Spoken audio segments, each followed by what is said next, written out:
teman-teman yang sudah hadir di malam hari ini. Perkenalkan, saya Elsa Dianita Aulia, saya angkatan 2016, baru lulus tahun kemarin. Dan acara biologis kali ini ngobrol bareng alumni biologi ITS, yaitu tentang jurnalisme sains dan kreativitas di balik TV. Nah, kali ini materinya akan dibawakan Mas Andi Novianto, angkatan tahun 2001.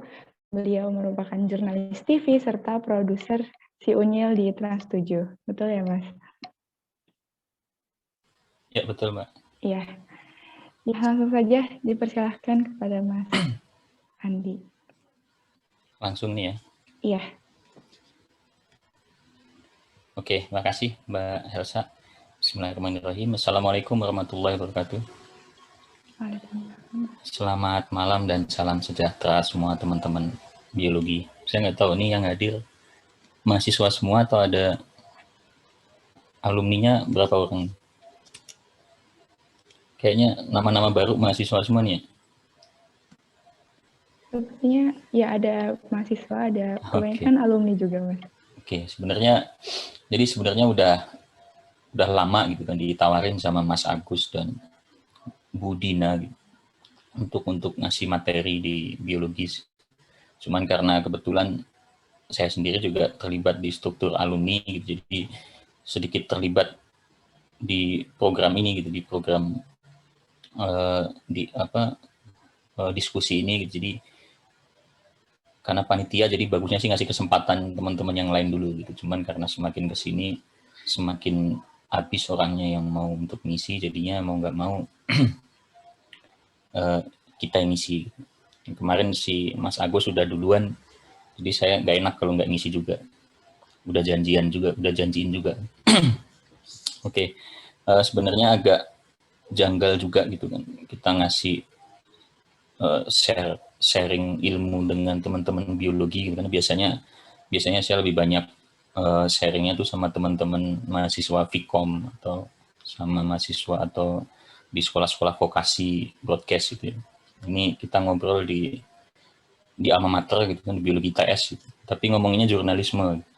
Jadi sebenarnya agak janggal, tapi saya coba arahkan jurnalismenya ini lebih ke sains, karena kan kita sarjana sains. Oke, jadi kita akan coba kupas seperti apa sih itu jurnalisme sains dan apa hubungannya dia dengan kreativitas di balik TV. Kalau kita bicara tentang TV gitu, televisi. Televisi adalah bagian dari komponen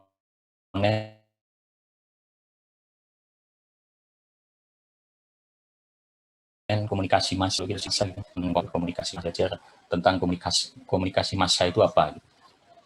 Nah, komunikasi massa itu adalah komponennya mencakup ada lima komponen gitu. Komunikasi massa itu adalah bagaimana kita menyampaikan pesan itu kepada masyarakat luas gitu.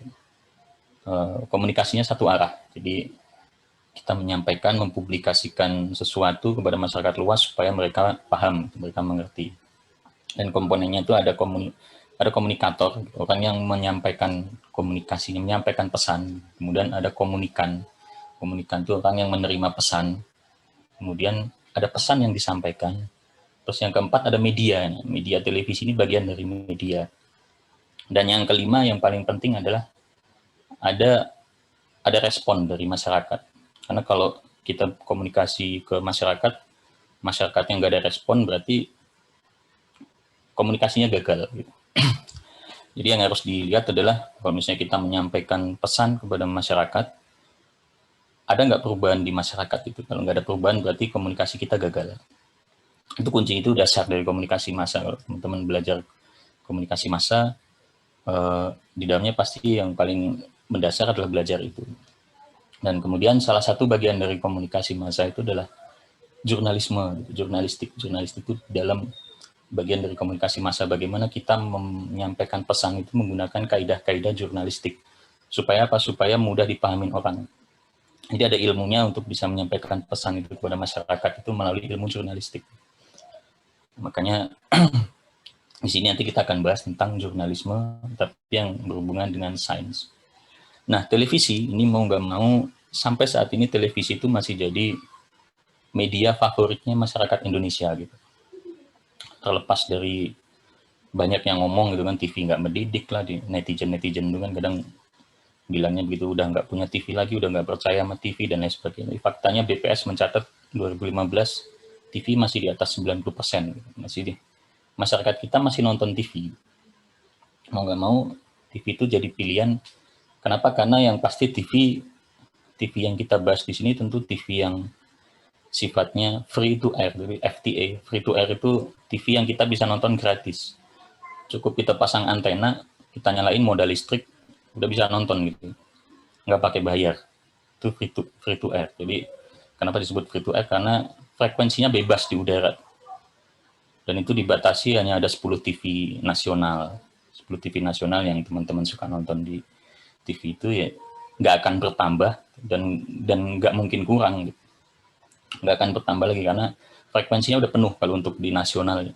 Yang bisa ditambah itu adalah TV-TV lokal.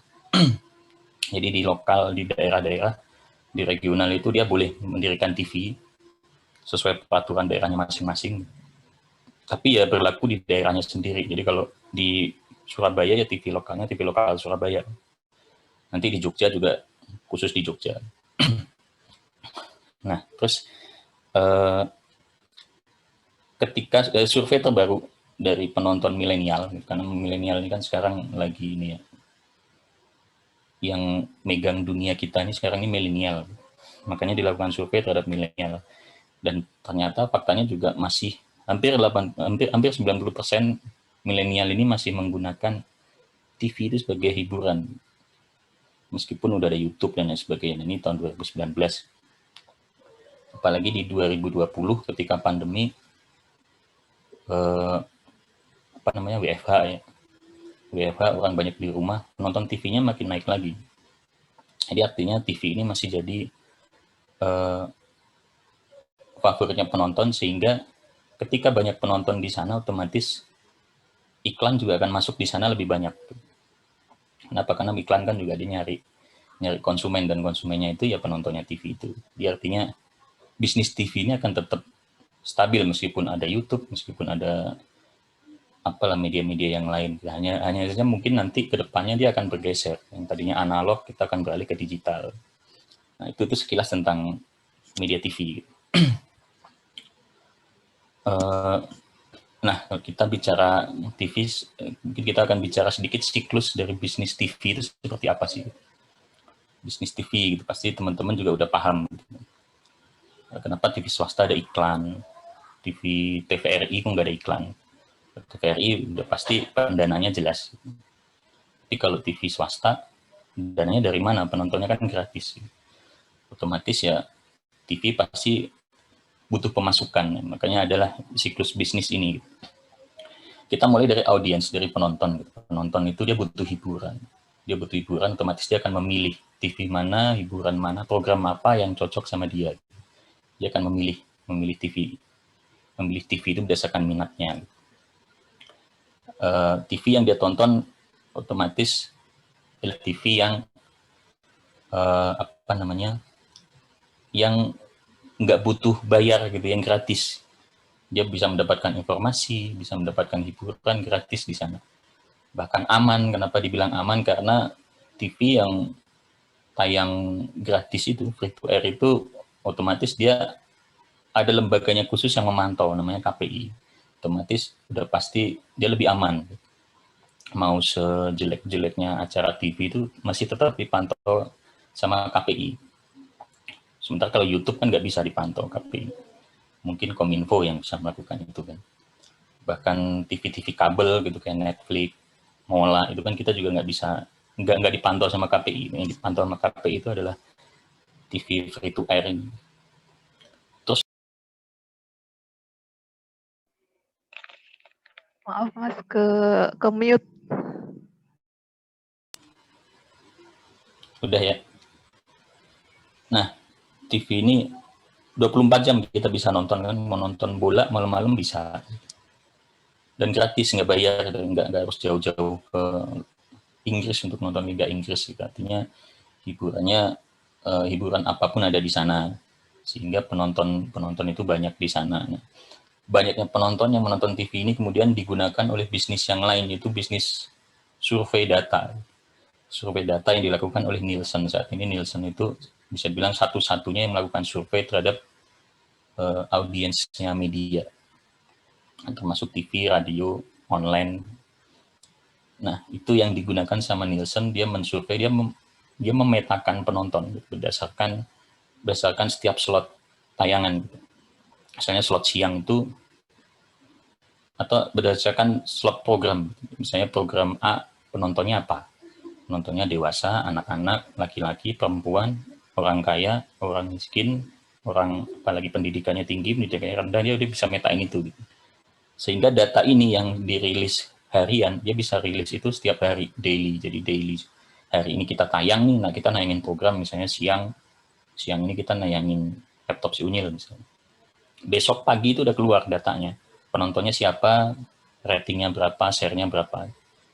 Jadi biasanya ini data survei Nielsen ini yang menjadi momok menakutkan bagi setiap produser di stasiun TV. Kalau pagi-pagi dia lihat share atau ratingnya tinggi, ya dia masuk kantor tuh dengan ceria gitu kan. Tapi kalau pagi-pagi bangun tidur udah dia lihat share-nya 5, 6, udah ngantor tuh udah serba salah. Ini jadi momoknya para produser TV adalah data dari Nielsen. Nah, data dari Nielsen ini dipakai untuk apa? Selain dipakai untuk TV, dijual untuk TV supaya TV itu dia bisa evaluasi kan, evaluasi programnya ini ditonton nggak, penontonnya siapa. Jadi dia bisa evaluasi. Selain itu data Nielsen ini juga dijual sama ke periklanan, ke advertising. Gunanya untuk apa? Gunanya untuk menentukan saya mau masang iklannya di mana. Di advertising itu dia akan bekerja sama gitu sama produk-produk. Dia akan membantu produk-produk ini untuk mengiklankan produknya gitu.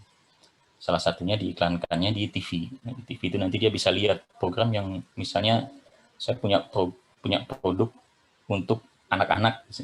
Dia akan nyari TV yang punya program anak-anak, yang penonton anak-anaknya banyak nih, TV mana. Jadi dia akan tentuin tuh, berarti saya akan masang di TV itu. Nah, itu data itu yang dipakai sama iklan. Nah, sementara iklan ini masih menjadi mungkin bisa dibilang satu-satunya sumber dana TV free to air. Artinya TV yang penontonnya itu nggak bayar itu ya yang bayarin operasionalnya iklan, gitu, mau nggak mau. Sehingga disinilah kemudian TV ini dia harus berebut audiens dan juga berebut iklan. Kenapa? Kalau berebut audiens otomatis ketika dia punya banyak penonton bisa mendatangkan iklan, tapi bisa juga dia berebut iklan aja, langsung berebut iklan, karena ada beberapa TV ada beberapa produk tertentu yang dia memilih medianya itu berdasarkan image. Misalnya kayak TV, misalnya TV anak-anak misalnya, atau TV yang banyak menayangkan sinetron, berarti dia produk-produk yang cocok untuk dijual di penontonnya sinetron apa, dia pasti akan langsung ke sana. Sama kayak misalnya TV kayak apa tuh yang anak-anak, TV RTV, misalnya RTV itu kan TV yang dia memang image-nya udah dibangun untuk anak-anak, sehingga kalau ada produk anak dia pasti larinya ke TV itu. Dia nggak peduli mau penontonnya ada berapa, yang jelas TV itu udah dikenal TV anak-anak, jadi kita masangnya harus di sana.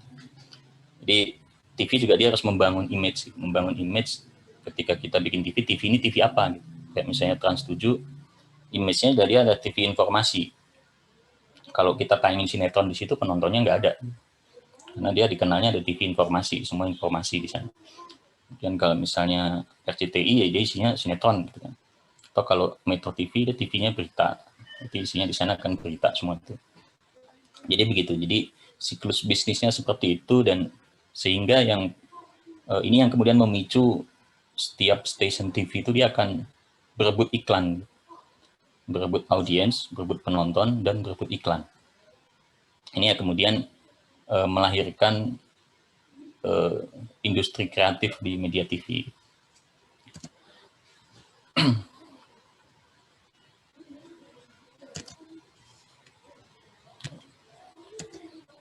Nah, untuk bisa berebut penonton dan berebut iklan, otomatis dibutuhkan kreativitas di sini. Kreativitasnya untuk apa ya? Kreativitasnya yang paling penting, yang paling utama sih ya menarik penontonnya. Menarik penonton, karena kalau kita dapat banyak penonton, otomatis bisa jadi peluang iklan itu masuk lebih besar. Dan yang pertama kali dilakukan sama TV untuk bisa menarik penonton itu, yang pertama dilakukan adalah nyari penonton loyal dulu, penonton yang dia loyal sama TV itu. Misalnya penonton yang suka informasi, berarti dia butuh TV yang banyak informasinya. Jadi penonton yang suka sinetron, berarti dia butuh program yang TV yang programnya banyak sinetron. Nah, itu berarti dia udah punya penonton loyal. Fungsinya penonton loyal ini apa? Penonton loyal ini adalah ketika dalam kondisi tertentu, misalnya kayak pandemi, kita nggak bisa produksi tayangan baru. Kita tayangin tayangan yang lama pun penontonnya masih tetap nonton karena dia loyal. Memang dia dari awal nyalain TV itu dia udah pengen nonton TV itu gitu. Itu adalah penonton loyal. Jadi mau kondisi apapun TV itu, dia tetap ketika dia nyalain TV dia akan nonton TV itu. Ketika dia nonton alasan dia nyalain TV itu untuk nonton sinetron, ya dia akan nonton RCTI misalnya. Atau misalnya dia pengen nonton FTV, ya dia nyalain SCTV. Kalau mau nonton berita yang Metro TV atau TV One misalnya. Begitu juga kayak misalnya Trans 7. Trans 7 dia membentuk penonton loyalnya adalah penonton informasi. Salah satunya misalnya dia bikin program Jejak Petualang. Jejak Petualang itu target penontonnya adalah orang-orang yang suka berpetualang, suka traveling misalnya. Sehingga dibuatlah program khusus Jejak Petualang untuk mendapatkan penonton loyal dari para traveler itu gitu. Sehingga kemudian dia akan bentuk komunitas sendiri itu biasanya. Jadi selain kita bangun image stationnya, biasanya kita perkuat lagi dengan kegiatan-kegiatan di luar on air. Misalnya bikin kegiatan jambore atau mungkin bikin kegiatan roadshow ke daerah-daerah misalnya. Itu untuk memperkuat penonton loyalnya gitu. Bahkan kadang dia membentuk komunitas sendiri, kayak Jejak Petualang kan dia punya komunitasnya sendiri tuh. Komunitas Jejak Petualang apa gitu misalnya. Terus dibangun juga di sosial media. Intinya adalah kita nyari penonton yang dia komit nonton station itu. Itu yang pertama kali dilakukan. Dan caranya adalah membangun image TV-nya gitu.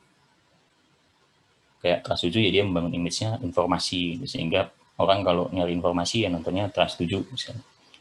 Kalau misalnya Indosiar yang suka dangdut, misalnya suka kompetisi dangdut, jadi nontonnya ke sana. Jadi setiap TV dia pasti akan punya image-nya sendiri-sendiri.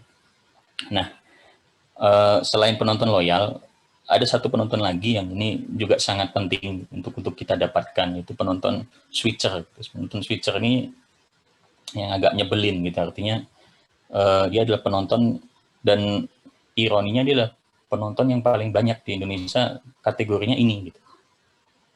Penonton switcher ini yang kayak di gambar ini duduk-duduk sambil layah-layah dia megang remote, dia ganti-ganti itu TV gitu. Ganti-gantinya suka-suka dia aja gitu. Kalau dia udah nggak suka, moodnya lagi nggak bagus ya ganti-ganti aja, kadang channel diganti-ganti. Saya yakin teman-teman di sini juga sebagian besar pasti ada tuh yang model-model penonton switcher ini kan. Jadi dia duduk, dia ganti 5 kadang 10 detik ganti, 10 detik ganti. Nah, ini penonton ini banyak jumlahnya, dan ini nggak bisa kita hilangkan gitu, harus kita tarik juga supaya menambah penonton kita semakin banyak. Selain penonton loyal, kita juga butuh tambahan lagi penonton yang suka ganti-ganti channel ini. Nah, caranya gimana? Caranya kalau di kita sih ya kita butuh menganalisa psikologisnya penonton gitu. Penonton yang kayak begini nih karakternya gimana sih, biasanya yang disukain apa gitu ketika nonton TV, yang pertama kali dia tonton itu apa misalnya. Kayak kita kadang ada bagian khusus di kantor kita itu RCD namanya, Research Creative and Development.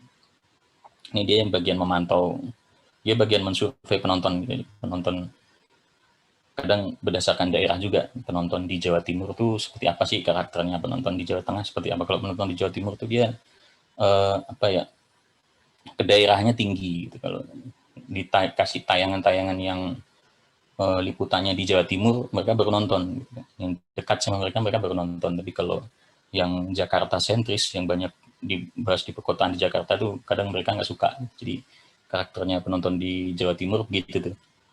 Hanya kita kalau misalnya mau narik penonton di Surabaya, ya kita mainin program-program yang dekat sama mereka. Biasanya kayak gitu. Jadi psikologisnya kita pahami itu karakternya masing-masing penonton.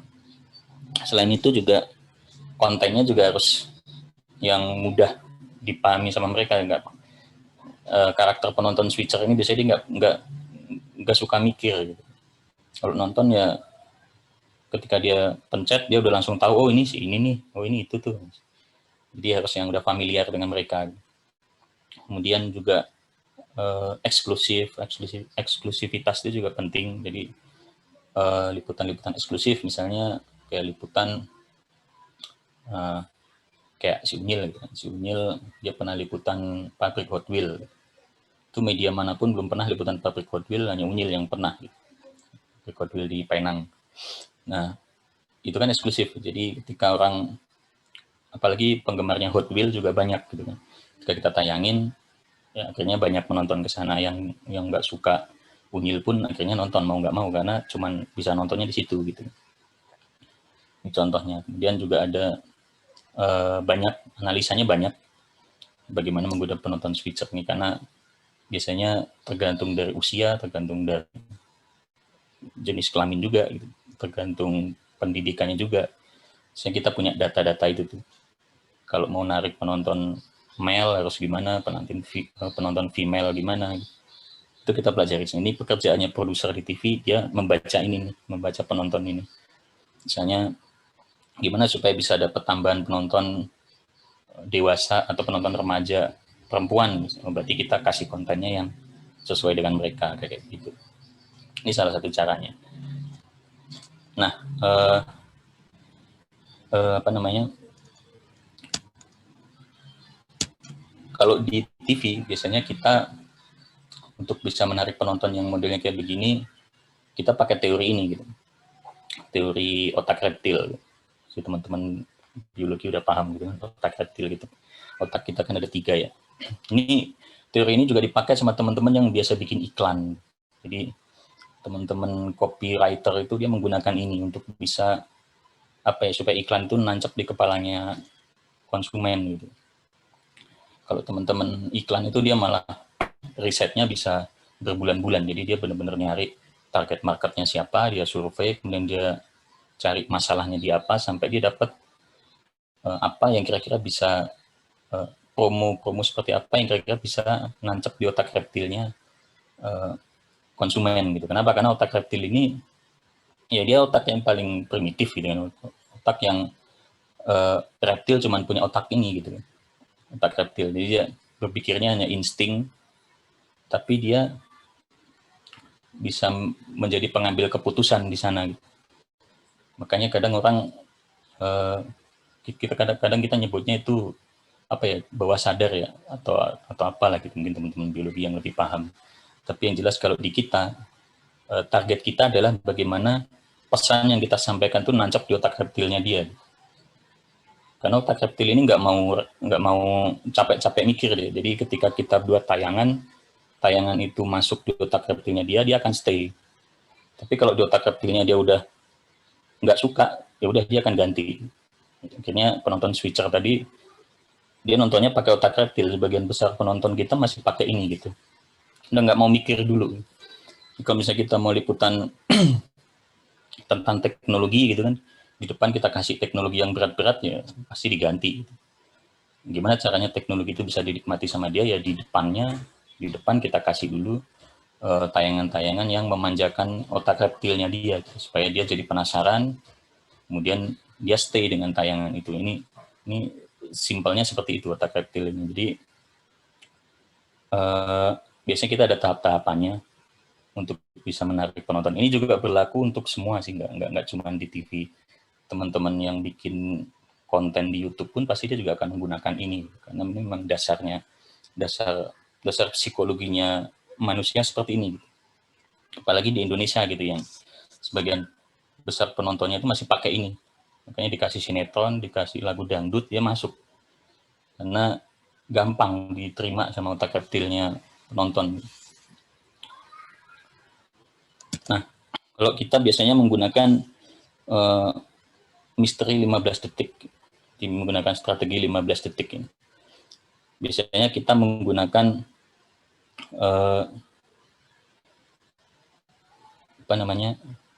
strategi 15 detik pertama tayangan itu mau kita kasih apa dulu. Setiap tayangan pasti kita akan mikirin itu gitu. Jadi pekerjaannya produser setiap hari adalah menyusun ini. 15 detik pertama penonton kita kasih apa gitu, supaya otak reptilnya nyantol. Karena kalau 15 detik pertama udah membosankan, dia akan pindah. Biasanya kenapa kita pakai 15 detik? Karena yang pertama, kalau katanya psikologi 15 detik ini yang dipakai sama otak itu untuk beradaptasi dengan apa yang dia tonton, dengan informasi yang dia terima. Kalau udah 15 detik kita nggak bisa menggoda rasa penasarannya dia akan ganti. Itu yang pertama. Terus yang kedua, Nielsen sendiri, ada yang bilang begini, Nielsen sendiri dia mencatat data penonton itu setelah 15 detik. Jadi kalau udah 15 detik itu baru kecatat dia nonton. Kalau belum 15 detik, berarti dianggapnya dia belum nonton. Makanya kita pakai 15 detik. Gimana caranya kita menahan penonton 15 detik pertama ini dia tetap stay. Biasanya kita yang pertama kali, yang paling gampang dilakukan adalah kita manjakan dulu indera penglihatan dan pendengarannya dia. Indera penglihatannya pakai apa? Biasanya kita pakai gambar-gambar yang colorful, atau dengan gambar-gambar yang dinamis, gambar-gambar cepat. Kalau untuk penonton pakai editing yang pacing-nya cepat, misalnya. Kalau untuk penonton tua biasanya kita kasih pemandangan yang bagus-bagus, misalnya itu kan memanjakan inderanya penonton. Itu salah satu. Atau bisa juga dengan audio mungkin bisa pakai net sound itu natural sound dari video, yang biasanya kalau di depan misalnya ada suara air terjun atau mungkin suara kereta api atau suara apa, itu suara-suara yang menderu itu biasanya bisa merangsang lebih cepat ditangkap sama otak kita. Kayak lagu dangdut misalnya, saya nggak begitu suka dangdut gitu. Biasanya nggak begitu suka dangdut, tapi ketika dengar lagu dangdut karena mungkin nadanya itu memang gampang ditangkap sama otak, kadang tangan ikut joget gitu kan. Padahal saya nggak suka dangdut. Kemudian rasa penasaran itu bertambah lagi. Saya pengen tahu siapa sih yang nyanyi. Ketika suaranya yang keluar Via Valen, wah saya makin tertarik lagi gitu kan. Via Valen kan lagi terkenal misalnya. Oh, saya jadi ngikutin. Padahal saya nggak suka dangdut, tapi otak reptil kita mengajak kita, gitu, menggoda kita untuk kita nonton itu. Padahal saya nggak suka. Ini adalah salah satu contohnya. Ini target 15 detik pertama itu di situ, di sana. Kalau anak-anak biasanya dia suka warna-warni. Misalnya kita liputan, kita kasih tayangan makanan, kita godain dengan tayangan yang makanan yang warna-warni. Kemudian yang 15 detik kedua kita udah harus bisa membangkitkan emosinya penonton. Penonton ini kalau emosi yang nggak disentuh dia nggak akan bertahan. Kalau misalnya dia 15 detik pertama inderanya udah puas, yang kedua dia butuh ada nangisnya, ada ketawanya, atau ada marahnya, atau apa gitu. Emosinya itu harus dibangun juga di 15 detik kedua. Sehingga di 15 detik ketiga, otak logikanya udah mulai bisa dipakai tuh. Otak logikanya udah mulai bisa dipakai, sehingga dia bisa menikmati itu program tayangan, mungkin bisa ditonton sampai selesai. Bahkan mungkin ketika break iklan pun dia akan nungguin. Ini strategi yang umum dijalankan begini nih, strateginya. Kita pakai misteri 15 detik. Setiap 15 detik pertama, kedua, ketiga, kita maininnya apa gitu. Bertingkat. Kemudian, nah ini TV sebagai hiburan rakyat, gitu.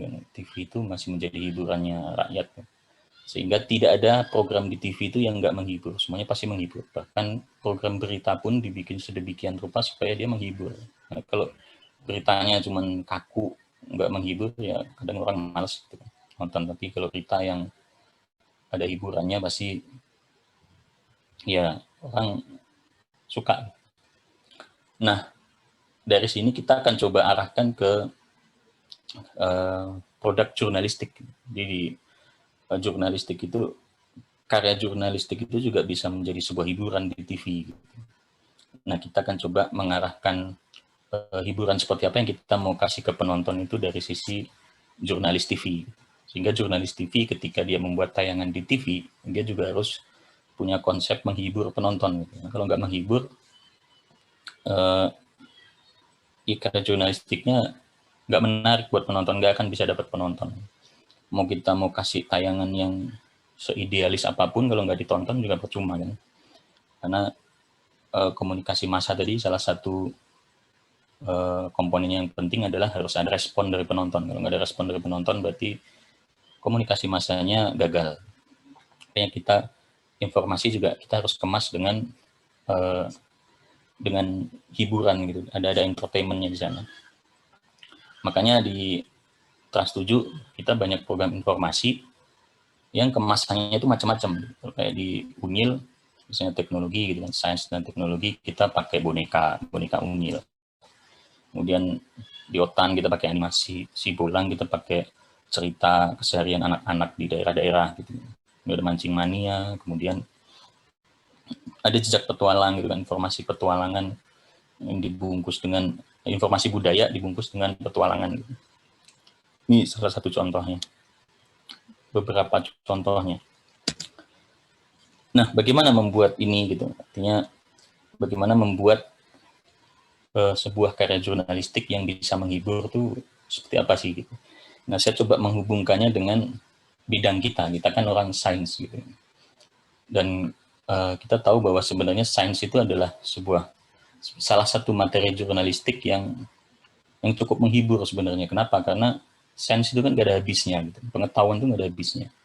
Bukan ilmu yang diturunkan Tuhan sama kita itu cuma setitik aja gitu. Tapi masih ada lagi yang lainnya gitu, masih banyak gitu. Sehingga yang bisa kita bahas, yang kita kupas itu banyak, dan itu informasi itu pasti dibutuhkan sama masyarakat gitu kan, informasi itu. Hanya bagaimana menyampaikannya supaya menjadi lebih sederhana sehingga bisa dikonsumsi sama mereka. Nah, secara tidak langsung dunia kita ini kan dipenuhi sama sains ya, dengan pengetahuan gitu. Bahkan bisa jadi kita pun juga bisa dihancurkan sama pengetahuan itu sendiri gitu. Kayak misalnya menghancurkannya, misalnya salah satu contohnya kayak misalnya penggunaan robot gitu. Robot itu kan di satu sisi memudahkan, tapi di sisi lain ya dia akan menghabisi tenaga kerja manusia gitu. Salah satu contohnya. Jadi sama seperti jurnalistik, karya jurnalistik itu juga seperti pedang bermata dua. Kita mengarahkannya kemana? Kita mau bawa itu ke positif atau ke negatif. Nah, akan lebih bagus kalau kita menggunakan itu untuk sisi yang lebih positif. Gitu juga dengan sains. Kita mengajarkan sains itu untuk menjadi solusi bagi masyarakat di sana.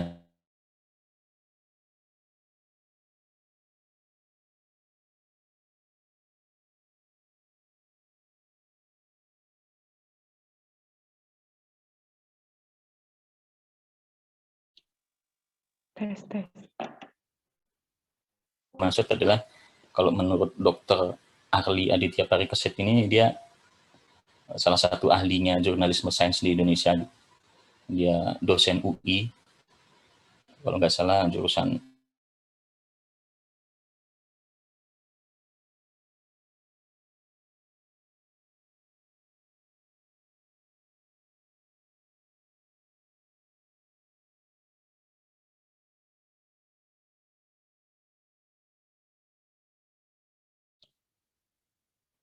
Iya. Sepertinya Mas Adi lagi ada gangguan koneksi ya. Mari kita tunggu dulu sebentar. Tunggu sebentar ya.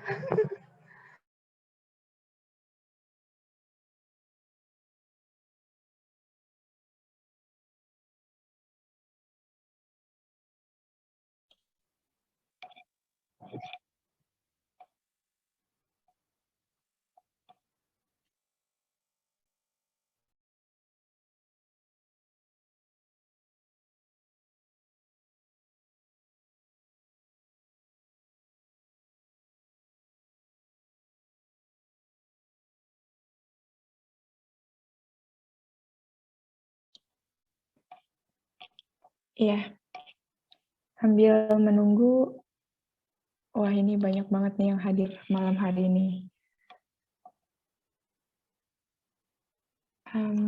Sejauh ini gimana nih? Saya tanya kabarnya dulu deh. Di sini ada Bu Awit juga, ada Mas Mbak, wah lumayan. Oh, ada angkatan 2019 juga.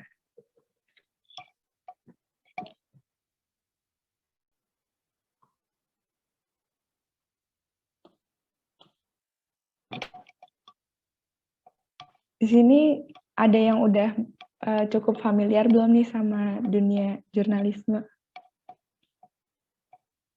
Mungkin ada yang pernah ikut ITS TV atau di organisasinya, di bagian publikasi mungkin yang berhubungan sama konten kreator.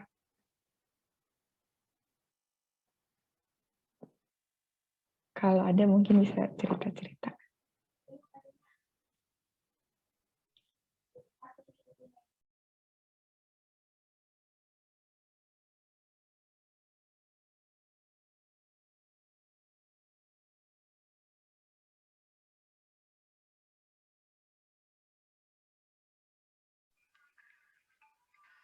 Wah, iya nih di sini juga ada Mas Januar Yuda juga nih yang apa profesinya mirip-mirip dengan Mas Andi ya.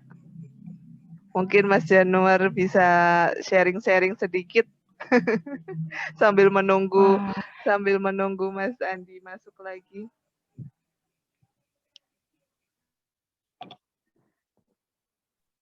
Halo Mas Januar. Halo, Assalamualaikum Mas Mbak semua. Sorry nih, suara lagi flu soalnya. Waalaikumsalam warahmatullahi wabarakatuh. Ya, saya baru gabung tadi dengar Mas Andi. Enggak, apa ya? Apa aku? Jadi, iya. aku lihat Mas Andi kan tadi dari Trans7 ya. Jadi ya mirip-mirip juga, saya juga di net kan, sudah baru 5-7 tahun di net. Ya, mau belajar juga sama Mas Andi tadi. Itu aja sih Mbak. Iya Mas, luar biasa. Iya ini kan jurnalisme ibaratkan mungkin banyak juga dari di biologi yang mungkin belum terlalu familiar sama jurnalisme, termasuk saya. Ini kok bisa gitu, bisa ada di jurnalis, bisa ada di dunia televisi gitu. Halo.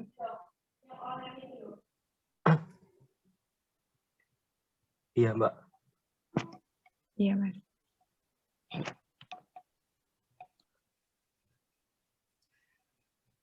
Jadi mungkin sekalian saya minta tolong dulu diceritakan awal bisa masuk TV ya. Dulu di kampus seperti apa, hingga akhirnya masuk ke TV.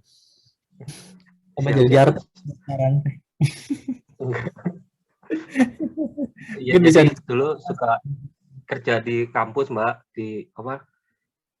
Freelance di Humas Rektorat ITS online, terus lulus nyari-nyari kerja, ada bukaan kan TV baru, ngelamar, terus lolos gitu sih dulu.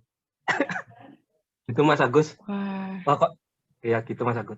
Cerita heroiknya mana nih? Apa? Cerita heroik. Jadi Mas ini di saat mahasiswa itu aktif di ITS Pers sama ITS TV ya Mas ya? Saya di ITS online Mas. Oh iya, sorry, di ITS online. Nah mungkin bisa berbagi cerita juga bahwa selain kuliah di biologi, ternyata Mas Yuda ini sama masnya ya, Mas Johan Arsa juga.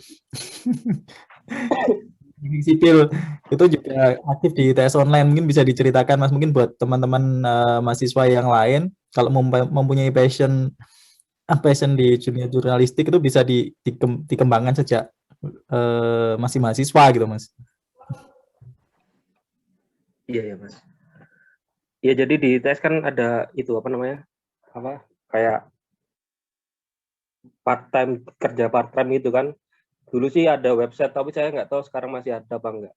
Website, TV, terus ya itu sih.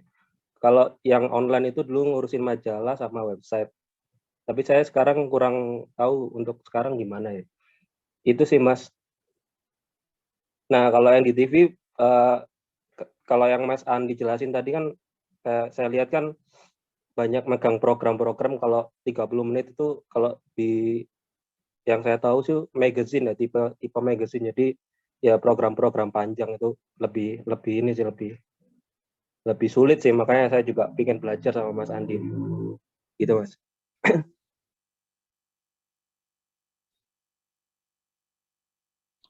Wah, iya ya. Berarti emang semacam udah ada pengalamannya gitu juga ya, Mas, di waktu di ITS.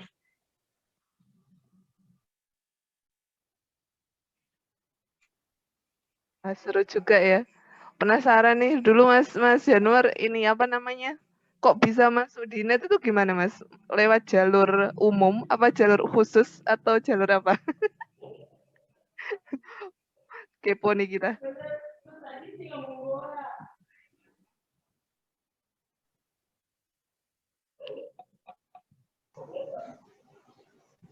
Ya, jadi ada jalur media development program, Mbak.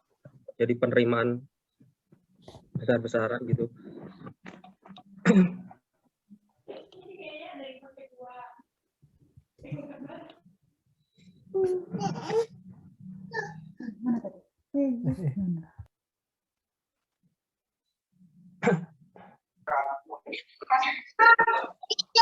Halo Mas Agus. Ini Mas Yuda bisa ini apa?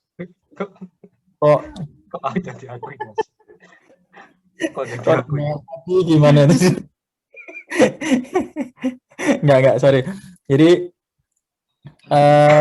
ini salah satu contoh lah buat teman-teman mahasiswa ya, dari Mas Yuda ini udah dari awal masuk kuliah yang saya tahu ya, itu udah benar-benar aktif di jurnalistik gitu loh.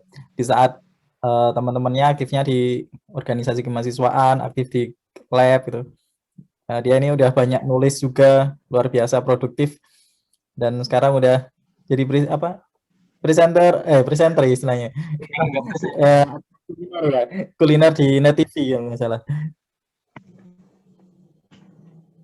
Wah, luar biasa.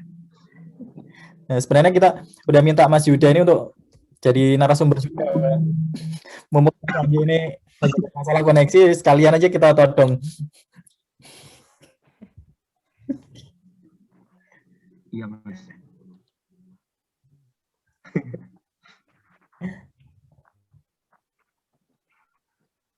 Mas Yuda sekarang pegang program apa?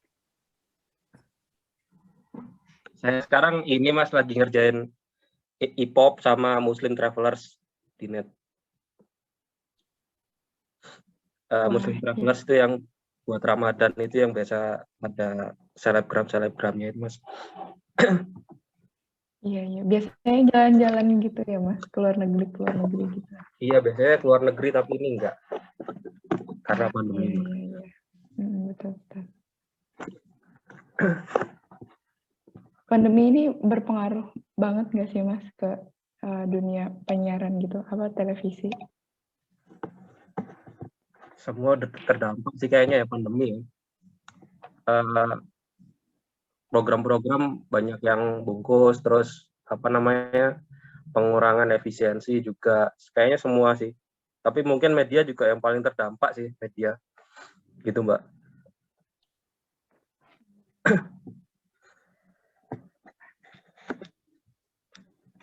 Ini saya sambil mencoba menghubungi Mas Andi juga, tapi belum. Nah, sih.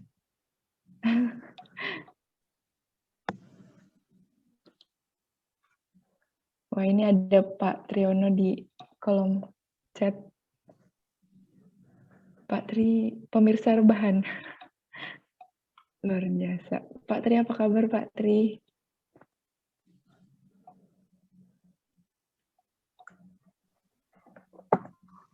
Baik, salam kenal semuanya buat yang belum kenal.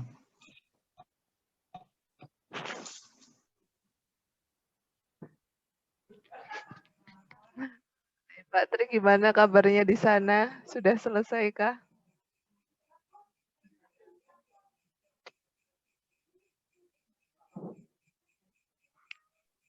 Iya, udah selesai untuk nge-lab-nya hari ini. Alhamdulillah. Ya, mungkin teman-temannya ada yang mau kenalan juga ini sama Pak Tri.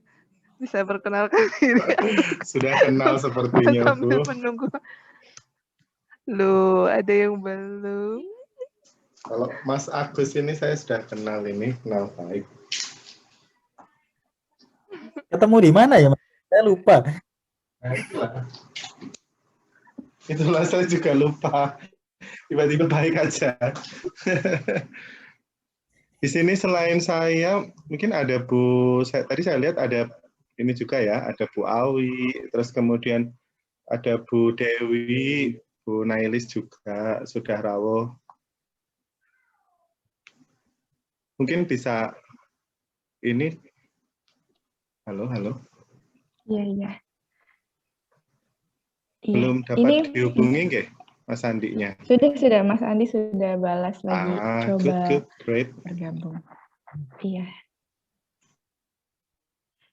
Wah, luar biasa ini materi kali ini. Sambil nunggu saya mau ngorek-ngorek dari Mas Januar juga nih. Januar Yuda maksudnya. Ini ada 2 Januar nih di biologi. Ada Mas Januar seangkatannya Mas Andi sama Januar Yuda ini angkatan 2006. Yud. On cam ya, Yud. Nah, Yuda, kita dulu kan waktu masih mahasiswa kan sering sama teman-teman itu bikin sirup mangrove, terus kegiatan yang lain gitu. Nah, saat itu kita kayaknya belum mengenal bikin video-video gitu kan ya. Nah, saya yakin di kampus ini juga dari anak-anak teman-teman mahasiswa ini juga pasti inovatif ini. Nah, gimana sih? Ada tips nggak biar apa inovasi mereka itu bisa di apa ya, ditingkatkan publisitasnya gitu?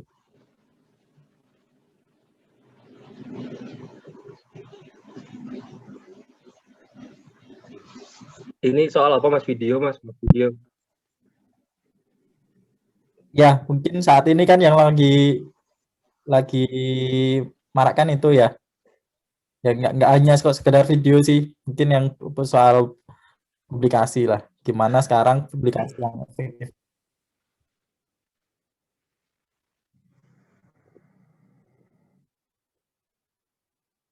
Kalau sekarang publikasi kan banyak Mas, media sosial Mas, YouTube, dan malah kita lihat YouTube lebih ini, kalau apa namanya, lebih cepat efeknya. Itu sih Mas. Oke, nah ini salah satu agenda di acara ini sebenarnya biologis ini juga kita kita upload di YouTube kan YouTube. Nah ini sampai sekarang subscribernya tuh baru minggu lalu karena jadi lebih dari 100. Gimana nih mengengage viewer ini, terutama sebaik kita ingin mendapatkan ini viewer dari alumni aja sih, bukan alumni dan gitu loh, tidak mulu-mulu ke orang lain loh. Tapi ternyata dari kemarin dari China ada 1000-an baru 100 yang ikut. Ini Mas Andi udah masuk. Oke, dilanjut aja. Halo Mas Andi.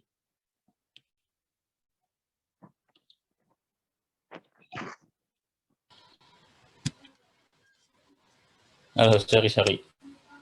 Iya, Mas. Wifi-nya mati. Ini ganti pakai hotspot jadi. Oke, lanjut sampai mana tadi ya? Tadi sampai setelah jurnalisme sains ya. Oke. Iya, jurnalisme. Sebentar.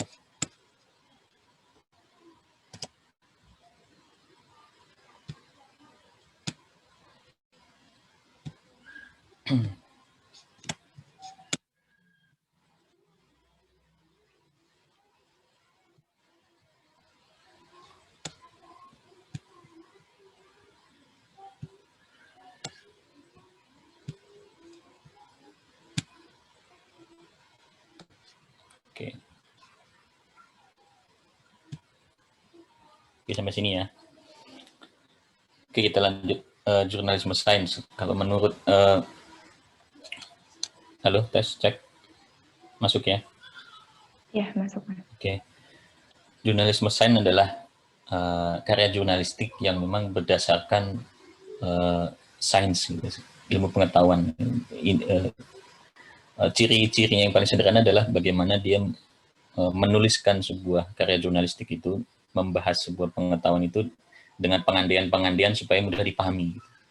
Jadi intinya bagi jurnalisme sains ini adalah bagaimana menjembatani antara dunia keilmuan itu dengan masyarakat, gitu. Karena kan ada apa namanya, ada jalan yang panjang gitu untuk bagaimana ilmu yang biasa dipelajari sama teman di akademis itu untuk bisa sampai ke masyarakat itu kan nggak bisa langsung dijelaskan dengan mudah, sehingga butuh kaidah-kaidah jurnalistik untuk bisa membahas itu lebih sederhana sehingga masyarakat lebih mudah memahami itu. Intinya sebenarnya itu jurnalisme sains. Dan ketika kita menjadikan jurnalisme sains ini sebagai salah satu tayangan di TV, itu pasti akan sangat menghibur, gitu. Akan sangat menghibur, terutama bagi mereka-mereka yang memang haus akan informasi, gitu. Sehingga di dunia media saat ini tuh kebutuhan akan jurnalis-jurnalis sains ini pasti akan sangat banyak. Cuman sayangnya memang belum banyak, gitu. belum banyak orang-orang yang ahli sains ini yang dia terjun di dunia jurnalistik, gitu. Itu belum banyak. Rata-rata ya jurnalistik itu mindsetnya kita selama ini kalau mau jadi jurnalis sekolahnya harus di Vkom misalnya.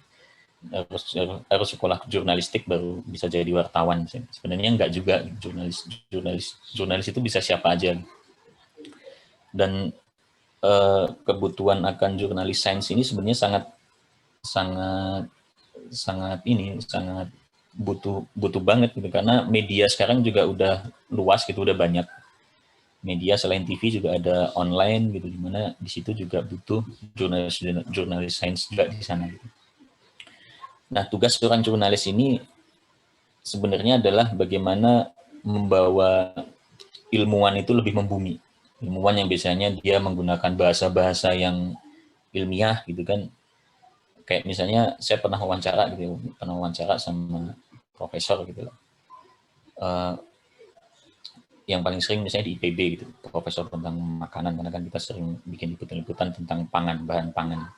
Profesor di IPB dia akan menjelaskan tuh nutrisi segala macam dengan bahasa yang tinggi, karena biasanya kalau akademisi gitu kan semakin tinggi bahasanya dia semakin kelihatan pintar, gitu. Sementara dari sisinya penonton beda, gitu. Dari sisinya penonton dia butuh dijelasin sesederhana mungkin supaya dia ngerti maksudnya apa, gitu. Nah, kadang-kadang saya bilang ke profesornya, Prof, anggap aja saya anak SD, jelasin ke saya kayak jelasin anak SD. Itu kadang mereka juga nggak mau, gitu, karena ya mereka takut penelitiannya dia jadi kayak konsumsi anak SD, gitu. Padahal maksudnya bukan itu, gitu. Maksudnya supaya kita dapat pembahasannya itu lebih sederhana, supaya kita nyampein ke masyarakat juga enak, gitu. Maksudnya nggak salah persepsi dan lain sebagainya. Nah, tugasnya sebenarnya itu, gitu. Tugasnya seperti itu. Nah, kuncinya untuk bisa menjadi jurnalis sains ini sebenarnya sama seperti jurnalis yang lain. Jadi sebenarnya kita pakai ilmu jurnalistik, cuman kita arahin ke sains. Gitu. Kaidah jurnalistik adalah kuncinya menjadi jurnalis itu, kalau katanya wartawan itu jurnalis itu syaratnya 3.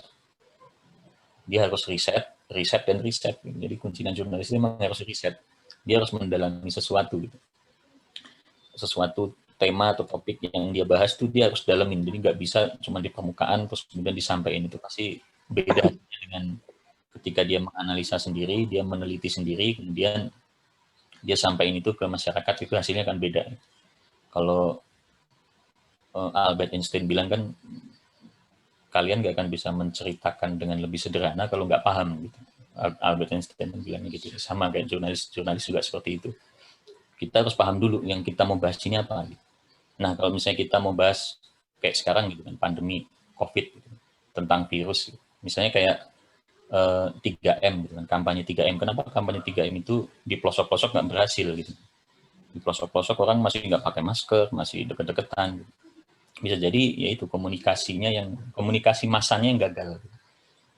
Karena mungkin yang menyampaikan bukan orang-orang yang ahlinya, jadi orang-orang di pedalaman-pedalaman tadi nggak tahu virus itu apa, misalnya dia bentuknya kayak apa, ukurannya seberapa, sehingga cara menghindarinya dia nggak tahu. Gitu. Sehingga mau dikasih masker dia nggak tahu gunanya masker apa. Itu kan salah satu contoh komunikasi massa yang gagal misalnya. Nah misalnya kondisi-kondisi kayak begitu itu yang butuh orang sains gitu, termasuk orang biologi, bagaimana menjelaskan ke mereka dengan kaidah-kaidah jurnalistik sehingga informasi itu bisa nyampe ke mereka, mereka paham. Kuncinya itu. Jadi riset sangat dibutuhkan untuk menjadi seorang jurnalis. Dan kalau kita kuliahnya di sains, fakultas sains, otomatis riset itu hal yang udah mudah, gitu. Udah sering dilakukan. SSI jadi jurnalis, mungkin nggak? Mungkin, karena jurnalis itu sebenarnya generalis tapi juga harus spesialis. Gitu. Artinya dia harus tahu banyak, generalis, apapun dia harus tahu. Tapi dia juga harus punya spesialisasi. Karena jurnalis yang bagus dia harus punya spesialisasi. Spesialisasinya dia apa? Gitu. Jadi prinsipnya dia tahu sedikit dari yang banyak, jadi tahu banyak dari yang sedikit. Jadi kalau misalnya jurnalis ekonomi, bagusnya dia sarjana ekonomi dong, karena dia yang tahu seluk-beluknya ekonomi, teori-teorinya. Sarjana jurnalis hukum juga bagusnya sarjana hukum. Jadi kenapa jurnalis sains harusnya juga sarjana sains? Gitu. SSI jadi jurnalis sangat bisa sekali. Gitu. Sayangnya belum banyak, karena mindset kita ketika kita masuk di biologi, semuanya pengen jadi peneliti, semuanya pengen jadi dosen misalnya. Kalau semuanya jadi peneliti, jadi dosen, nanti yang menyampaikan ke masyarakat nggak ada. Ya, itulah makanya peran jurnalis itu sebenarnya di situ. Kayak misalnya kita mau bikin program dunia binatang, gitu kan, atau siotan. Kayak di tempat saya itu siotan, mereka yang mengerjakan itu rata-rata ya orang-orang yang dia hobi hewan gitu. Tapi yang memang ahlinya misalnya dokter hewan atau orang biologi yang dia spesialisasinya zoologi itu nggak ada di sana. Cuman orang suka hewan aja, hobi hewan, dan dia bikin program tentang dunia binatang. Misalnya. Kalau misalnya mereka yang mengisi adalah orang-orang yang memang paham gitu, tentang ilmu hewan, misalnya dokter hewan atau mungkin peternakan atau zoologi, mungkin akan lebih kuat lagi. Itu bisa jadi informasi yang lebih menghibur lagi karena dibahasnya akan lebih dalam dan lebih menarik. Gitu. Info-infonya lebih baru. Nah, ini adalah alur produksi ketika kita bekerja di TV, menjadi jurnalis, kemudian membuat sebuah tayangan informasi. Alurnya yang pertama adalah riset. Riset ini pertama kali kita akan memilah temanya apa gitu. Tema-tema yang menarik itu biasanya tema-tema yang lagi hits gitu, tema-tema kan isu gitu, isu terkini itu pasti lebih lebih disukai penonton. Kemudian di tahap riset ini juga pendalaman materi. Jadi mengumpulkan berbagai, kayak kita kalau mau bikin laporan skripsi misalnya kan ada dasar teori, kita kumpulin tuh semua teori-teorinya dan kita analisa. Gitu. Misalnya ada masalah kayak vaksin gitu, masalah vaksin Sinovac bagus enggak misalnya, itu kita kumpulin tuh semua sumber-sumbernya, gitu. Artikel-artikelnya kita kumpulin, bahkan kalau perlu kita cari narasumbernya, dan sumbernya jangan cuma satu, karena kalau di jurnalistik sumber kalau cuma satu itu bukan sumber namanya. Sumber itu minimal 2, dan lebih bagus kalau 2 itu yang berseberangan, jadi kita bisa ngambil titik tengahnya di mana. Kemudian pendalaman materi supaya paham, karena semakin kita paham, semakin mudah kita menyederhanakan tema liputan kita, gitu. Tema karya kita. Gitu. Kemudian menentukan narasumbernya siapa gitu yang terpercaya. Kemudian di sini juga ruang imajinasi, jadi nggak cukup hanya sekedar riset, tapi kita butuh imajinasi. Ambil contoh misalnya kayak di Si Unyil, kita liputan tentang, kita mau ngangkat tentang waktu itu listrik lagi naik gitu kan. biaya listrik naik. Kita mau kasih solusi ke masyarakat, kita liput tentang listrik alternatif misalnya. Yang ada di benaknya reporter saat itu adalah mereka ngajuin ya tenaga listrik lah, tenaga uap, tenaga apa gitu kan. Tapi itu udah biasa. Kalau kita googling pasti listrik alternatif pasti keluarnya itu gitu. Itu udah biasa, pasti udah dibahas di TV-TV manapun, di media-media manapun udah dibahas. Nah, apa yang bisa bikin beda itu butuh imajinasi. Contohnya apa? Contohnya misalnya gini. Di Indonesia ini sumber daya alam yang paling banyak itu apa sih? Misalnya laut gitu kan. Laut bisa nggak sih air laut itu jadi listrik misalnya? Itu imajinasi kan gitu. Awalnya sih kita nggak tahu gitu bahwa ada listrik yang bisa manfaatkan air laut gitu. Kita imajinasi baru kita cari-cari. Kita cari-cari, mungkin ada di penelitian-penelitian, bahkan jurnal-jurnal ilmiah juga kita cari. Akhirnya nemu, ternyata memang bisa air laut itu dijadikan listrik. Gitu. Bahkan ada pabriknya, Lentera air garam. Gitu. Ada pabriknya, pabrik Lentera air garam. Akhirnya kita liput itu. Nah, itu kan butuh imajinasi. Gitu. Kalau misalnya kita nggak punya imajinasi ke sana, listrik alternatif pasti bahasanya akan itu terus. Listrik tenaga matahari lagi, tenaga ini lagi, tenaga angin, itu udah biasa. Di mana-mana udah dibahas. Terus kemudian kekuatan koneksi juga. Koneksi itu artinya, yaitu tadi, kalau kita cuma riset temanya itu cuma dari googling, itu pasti di media-media udah pernah dibahas. Tapi kalau kita dari kenalan kita langsung, misalnya kita kenal dengan profesor siapa gitu yang dia punya penelitian, misalnya kalau yang di IPB itu yang suka ngasih risetan tuh siapa namanya saya lupa tuh, yang profesornya cabai tuh yang bikin cabainya manis, cabainya gede, macam-macam cabai pelangi segala macam. Itu dia suka ngasih info, ini ada cabai baru yang kita liput. Itu kan koneksi, jadi kita bisa dapat eksklusif di sana gitu.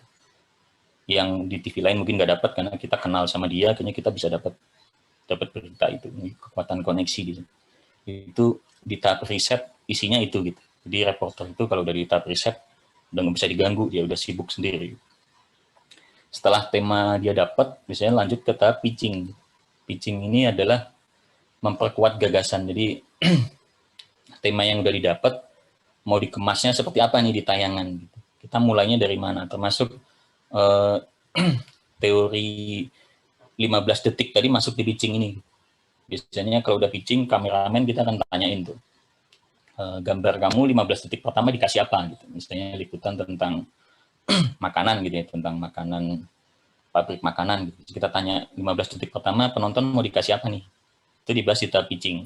Jadi kita buat rundown liputannya, semakin detail kita buat, eksekusinya di lapangan itu semakin mudah. Jadi kita buat seefisien mungkin, seefektif mungkin produksi di lapangan itu dengan memperkuat rundown. Jadi semua persiapannya disiapin di sini di tahap pitching.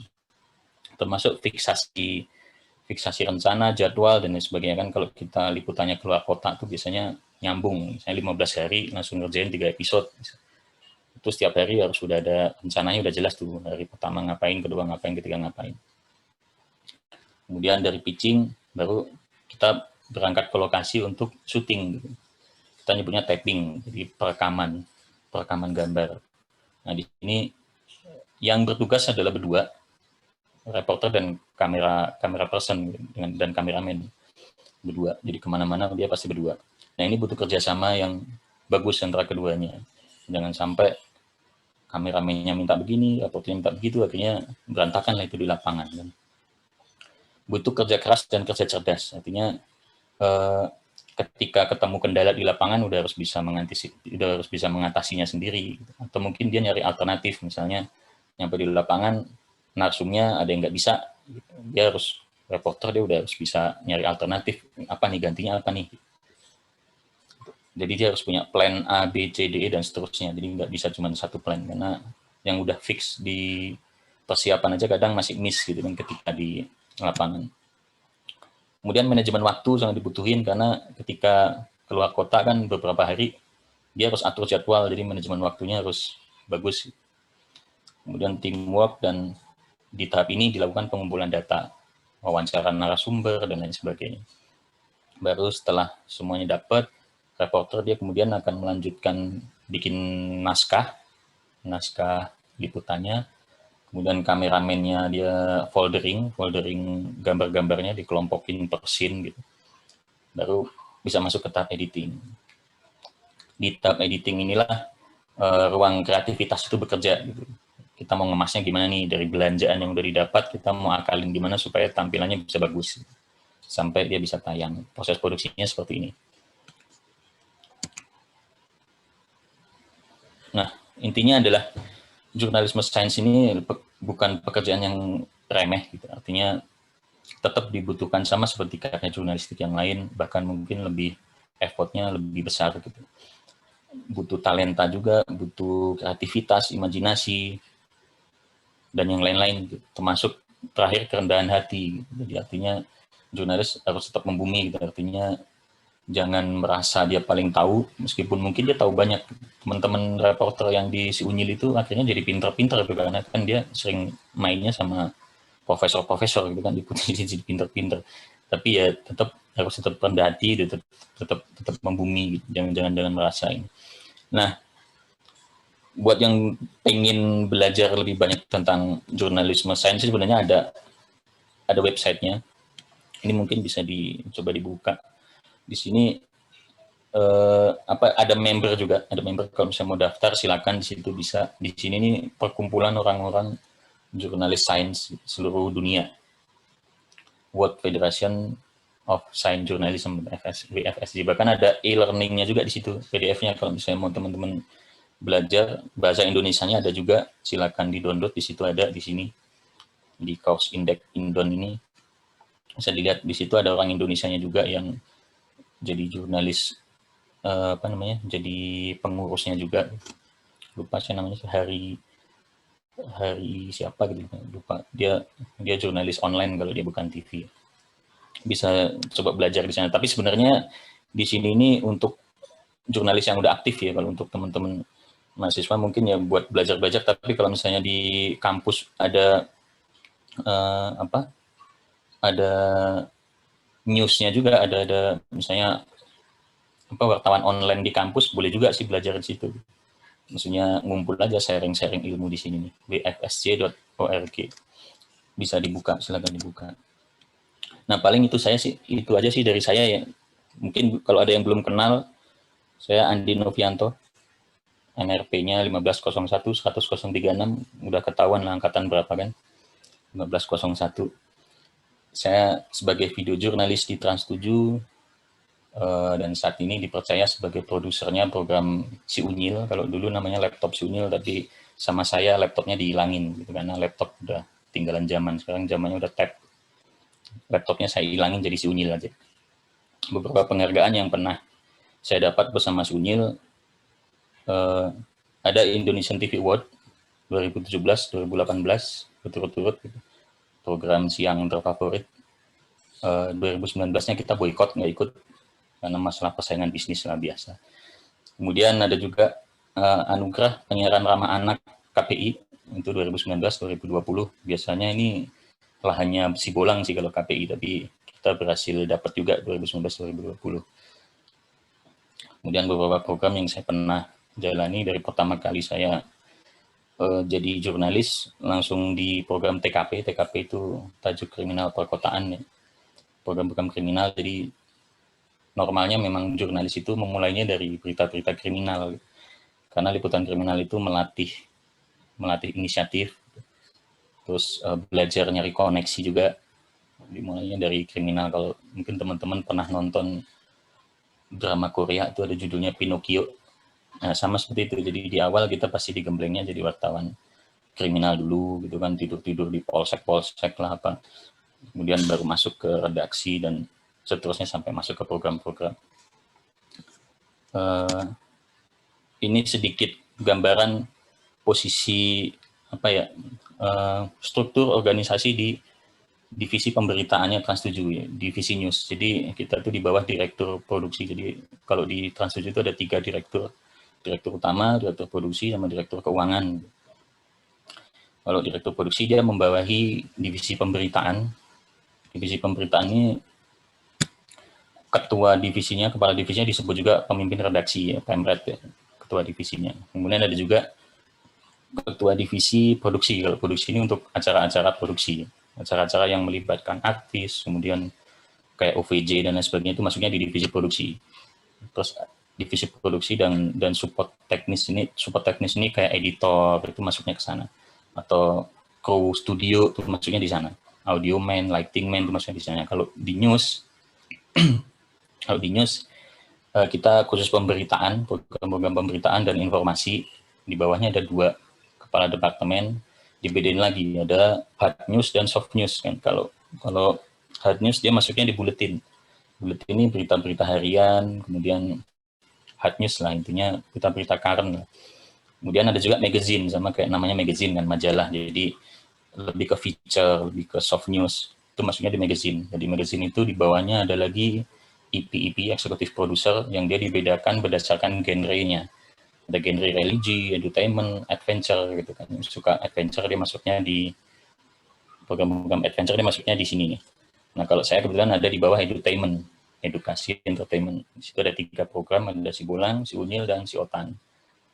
Nah, di bawah produser dia dibantu sama 3 associate producer, ASPROD kita nyebutnya. ASPROD ini dia dibagi berdasarkan ini kebutuhan, berdasarkan ini sih. Jadi kalau Unil kan dia tayang Senin sampai Jumat, dikasih ASPROD-nya 3. Jadi ada juga program yang ASPROD-nya bisa sampai 5, tergantung kebutuhan dari tayangannya. ASPROD ini nanti dia ada ASPROD yang khusus supervisi naskah, jadi dia ngedit naskah-naskahnya reporter. Kemudian ada ASPROD yang supervisi visual, dia mengevaluasi gambar-gambarnya kamera person. Dan juga ada ASPROD yang dia ngurusin jualan, misalnya kerjasama dengan iklan, sponsorship, dan sebagainya, atau dengan animator. Nah, di bawah kita di Unil punya timnya, ada 5 tim. Satu tim itu terdiri dari 1 reporter dan 1 kamera person. Kita nyebutnya kamera person karena banyak kameranya itu yang ngoperasiin perempuan. Jadi kalau kita pakai kamera woman nggak enak. Jadi namanya kamera person. Supaya cewek-cowoknya masuk di sana. Terus ada juga dibantu 1 orang PA, production assistant, ini dia yang seksi sibuknya kalau di kantor. Jadi dia nganterin materi dari ruang redaksi ke editing, kemudian koordinasi dengan para dubber misalnya kan, voice over. Jadi dia yang ngurusin produksi, segala macam produksi dia ngurusin di kantor. Biasanya kalau teman-teman magang di Trans7 dia ditugasinya sebagai PA gitu. Biasanya kalau magang di Unil saya kasih 3 bulan jadi PA sebulan, kemudian bulan kedua dia riset tema yang mau dia bikin apa, baru bulan ketiga biasanya dia liputan. Biasanya dia nanti akan ditemani sama satu tim gitu, kita pilih untuk nemenin dia. Paling itu sih kalau dari saya. Sebenarnya kita akan diskusi aja, lebih enak kalau diskusi. Saya kembalikan ke Mbak Elsa, tapi kalau bisa tanya jawabnya satu-satu aja ya, jangan langsung banyak, saya takut lupa. Yeah. Saya juga ada beberapa hadiah sih, souvenir dari Trans7, nanti mungkin ada beberapa yang terbaik saya kasih hadiah, saya kirim ke Bu Dina. Di Bu Dina yang bagiin. Silakan Mbak Elsa, terima kasih. Ya, terima kasih Mas Andi. Wah, luar biasa sekali. Apalagi jurnalistik ini mungkin kita yang belum terlalu familiar ya sama hal-hal semacam ini. Nah, buat teman-teman yang mau